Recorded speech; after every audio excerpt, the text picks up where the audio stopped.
Hey everybody, so in today's video it's going to be about this nifty little lens that I picked up for a family trip. So I bought it right before our trip to Corsica that we had planned for paternity leave. So it was a 3-week trip, so I knew that I wanted to get some higher quality photos out of the trip.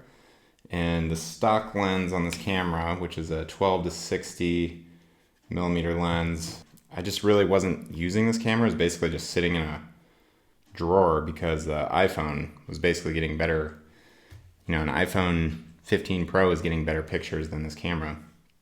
So I wanted to try something a little bit different, and I got this 25mm 1.7 aperture prime lens from Lumix for 150 bucks on Amazon, which is a pretty killer deal. I used to own a Nikon D7100 with this beautiful little 35mm 1.4 prime lens that I knew would have been perfect for this trip, and I was reminiscing about it. But unfortunately, I had to sell all my Nikon gear a while ago for financial reasons. And then I switched to this micro four thirds camera, basically because it was cheaper and it was a lot lighter, which is nice for travel. But I was just never really that impressed with the images that I was getting out of it, at least with the stock lens, the kit lens that it came with. I think, I still kind of regret selling that Nikon D7100. I think if I could go back in time, I would probably change this camera and this lens to go back to my Nikon D7100, the full DSLR rather than the micro four thirds. I was just getting way higher quality images, like you can see here. But this little 25mm gets pretty close to what I was getting, at least close enough for me to feel like it was worth the upgrade. But anyways, I digress. This video is just going to be about my review of this lens and how it did for a family trip, taking travel photographs with kids and the family. I've always loved documenting our little adventures and trips, as you can see here on my YouTube channel. Mostly I've been doing that with an iPhone 15 Pro, but for this longer 3-week trip I wanted to get a few nicer family photos. But I didn't want to splurge on a huge new camera setup or go back to my full frame DSLR. It's a 25mm lens. Its full frame equivalent would be 50mm. So the perspective feels natural, or nice perspective for portraits. A huge upgrade from the kit lens, the 12 to 60, in terms of quality.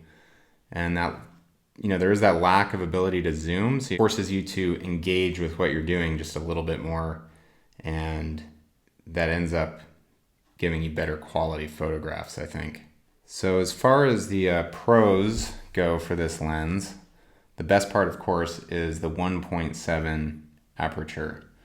So for the layman, aperture, or f-stop, which refers to the same thing, is kind of like how much the iris in your eye opens around the pupil.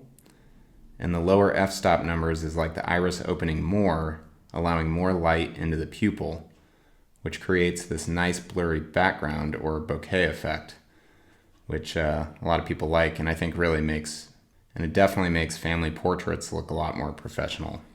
So the subject is in focus and everything else is slightly blurred. And, for me, obviously, I was getting better images with my Nikon with the full DSLR, but if you're budget-minded and you're kind of an amateur, I think for the money, you can't really go wrong with this 1.7 aperture 25mm. As far as the ASPH designation on the lens, I was curious about what that meant, and I looked it up.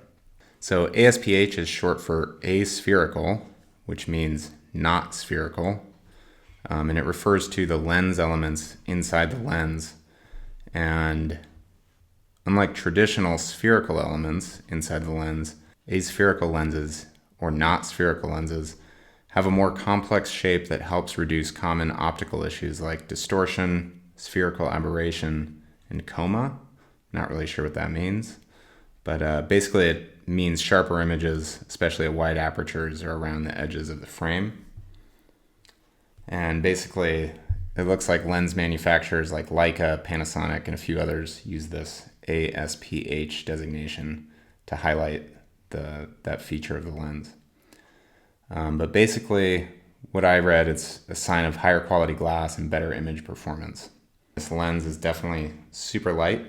It weighs almost nothing. I'll have to look up the exact specs, but It's super light. It gets pretty good shots even in low light, like museums or indoors. I haven't used this lens a whole lot with video. Here's a few samples. And video was actually the original reason I bought the G85, but the iPhone, I've just been having such great success with video in the iPhone that it's kind of hard to justify switching platforms and having to upload from different cameras and having to match colors and resolutions and frame rates and all that on different platforms is just kind of a hassle. So as far as cons of this lens, if I had to nitpick, I guess it feels kind of plasticky, especially compared to that old Nikon 35mm that I used to have. I guess it's not weather sealed, so you don't want to take this lens out in full rain, but I mean, honestly, I don't think I'm really going to be shooting a lot in full rain anyway, so it's not really that much of a negative. And then lastly, I guess, it's not really a negative, but with 25mm or the 50mm equivalent in full frame, it's kind of hard to get wide enough in indoor tight spaces. So it's hard enough to get far away from your subject sometimes. I guess a wide angle prime lens might be my next purchase to counteract that. In conclusion, overall for the price, I feel like this thing delivers some beautiful results. I didn't include all the portraits that I took of the kids here, but needless to say, we got hundreds of great portraits on this trip to Corsica. Highly recommend this little lens for the amateur photographer.